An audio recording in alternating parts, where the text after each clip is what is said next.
Señoría, tiene la palabra. Muchas gracias, señor presidente. Señorías, esta proposición de ley nace de la constatación de una realidad, o más bien de dos. La primera, que la época de mayoría absoluta parece terminada y que va a resultar habitual que en el Parlamento varias fuerzas políticas se tengan que poner de acuerdo para investir a la persona que ocupará la presidencia del Gobierno. Y segundo, la utilización partidaria que en esta comunidad autónoma el partido mayoritario viene haciendo de las instituciones y su gusto por secuestrar al Parlamento como medida de presión para forzar la investidura o para evitar que se tramitan leyes que no son de su agrado o para renovar los órganos de extracción parlamentaria. ¿En qué periodo pretende incidir esta proposición de ley? Muy sencillo. Durante el tiempo que media entre la constitución de la nueva Cámara, tras la celebración de las elecciones, y la investidura de la persona que ocupará la presidencia del Gobierno. Como saben, durante ese tiempo el Ejecutivo se encuentra en funciones. Es una situación que no debería provocar problemas si no fuera porque la interinidad, que es una situación de normalidad democrática, se introduce en el debate político de manera inevitable y se utiliza de manera partidaria. Como todas sus señorías recordarán, en Andalucía, a raíz de las elecciones del 22 de marzo, las funciones y los límites del Gobierno en funciones saltaron a la opinión pública, llegando a hablarse del peligro de paralización de los servicios públicos, algo que obviamente no era cierto. Eso en un uso interesado de la entonces presidenta en funciones, que entendía que la confianza de la Cámara, que representa a todos y a todas las andaluzas, es algo que ella merece por sí misma y que no tiene que ganar. De ahí los famosos 80 días, que no son tales. Este Parlamento se constituyó, si recuerdan, el 16 de abril y la investidura se produjo un 11 de junio. En total, 56 días. 56 días, que no son 80. Es curioso que la presidenta se pase el día achacándonos el tiempo que estuvo en funciones desde que decidió convocar las elecciones, pero no tuvo ningún reparo en adelantar la legislatura, disolver y convocar unos nuevos comicios. Pero, claro, eso hubiera sido pensar en los intereses de todos los andaluces y andaluzas y no en los de su propio partido. La iniciativa parte de una preocupación muy concreta, la parálisis institucional a la que los partidos mayoritarios intentan someter en ocasiones a los parlamentos, con el argumento falaz de que un Parlamento sin Gobierno no puede funcionar.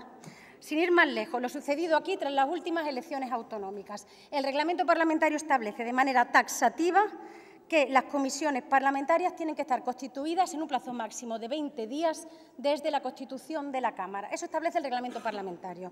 Sin embargo, no solo pasaron 20 días, sino que tuvieron que pasar muchos más y no fue hasta el 2 de julio cuando se conformaron las comisiones parlamentarias. Recordamos perfectamente cómo el Partido Socialista se negaba a la constitución de esas comisiones como un elemento más de presión para conseguir la investidura de esa candidata. Y yo me pregunto quién es ahora el antisistema. Y yo les respondo, el partido que incumple de manera reiterada el reglamento parlamentario, utilizando su mayoría en la mesa para bloquear el funcionamiento normal de las instituciones.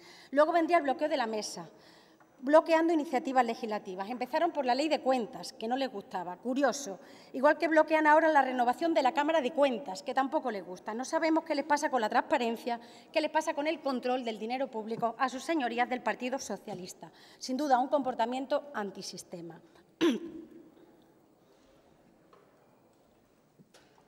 Retomando el sentido de la iniciativa, como sus señorías bien saben, desde la celebración de elecciones el Gobierno se encuentra en funciones, el Gobierno, no el Parlamento.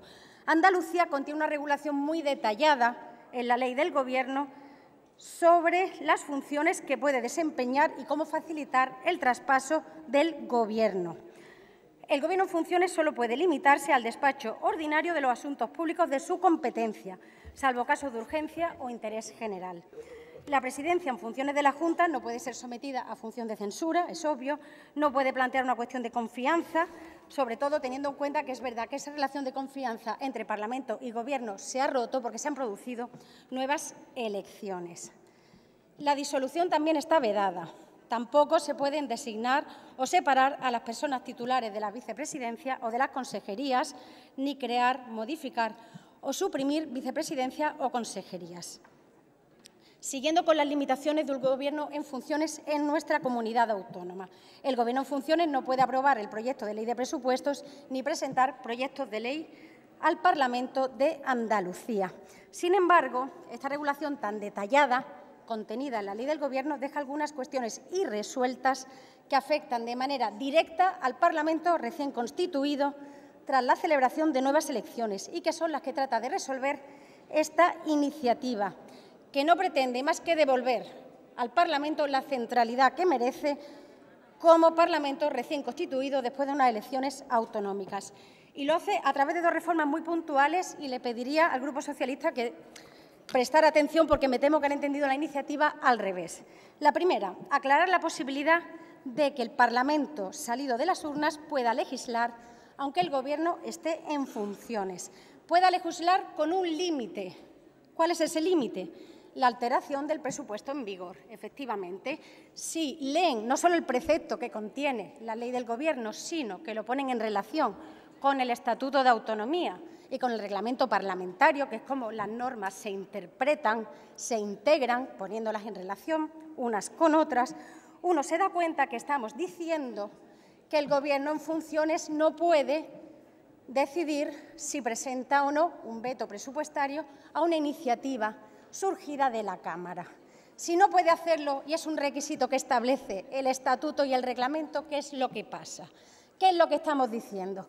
Que las cámaras parlamentarias, que los grupos, no pueden legislar si esa iniciativa comporta una alteración presupuestaria. ¿Por qué? Porque el Gobierno en funciones no está capacitado para hacer aquello que el Estatuto dice que tiene que hacer. Es decir, la norma se ha interpretado de manera contraria por el Consejo de Gobierno, también por los servicios jurídicos de la Cámara. Hacemos autocrítica, quizá la exposición de motivos debería haber sido más detallada. Pero más allá de la exposición de motivos, cuando los preceptos, repito, se interpretan unos con otros y se ve cuál es el resultado. Si el Estatuto establece una obligación y nosotros no modificamos esa obligación, ¿cómo se va a alterar mediante ley de Gobierno?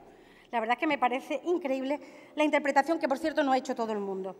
Si hubiéramos querido suprimir esa facultad, que no está en nuestra intención, tendríamos que haber presentado una modificación del Estatuto de Autonomía, nada más y nada menos.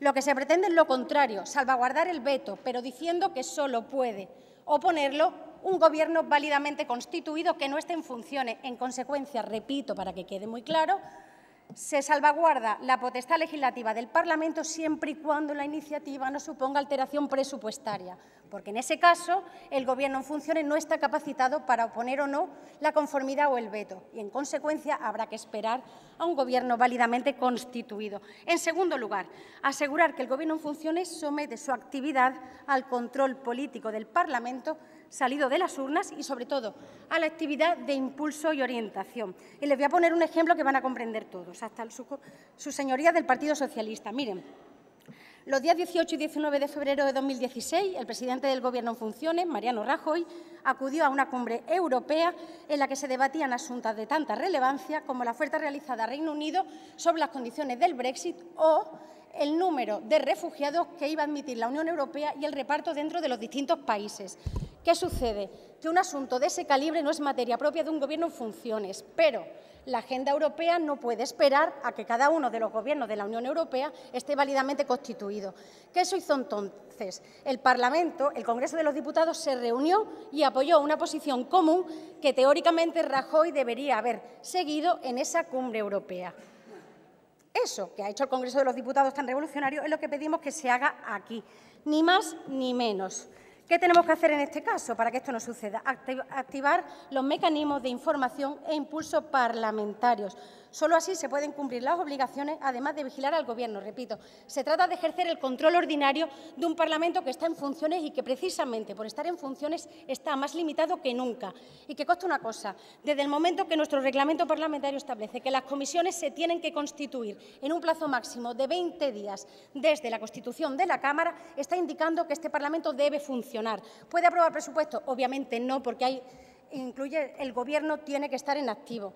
Puede legislar con el límite de la alteración presupuestaria, pero se puede ejercer una actividad de control. No hubiera hecho falta una alteración de este tipo con un Gobierno de otras características. Señorías del Partido Popular, Señorías de Ciudadanos y de Izquierda Unida, apelo a su responsabilidad para sacar adelante una iniciativa que solo pretende garantizar el cumplimiento de normas que ya están en la lógica del sistema parlamentario de nuestra comunidad y que pretenden evitar que un Gobierno rebelde ante un resultado electoral que no le favorece trate de paralizar al Parlamento y, además, se aproveche esa parálisis para no someterse a los dictados de la Cámara. Al Partido Socialista no apelo porque sabemos que se ha instalado en una política antisistema. Muchas gracias.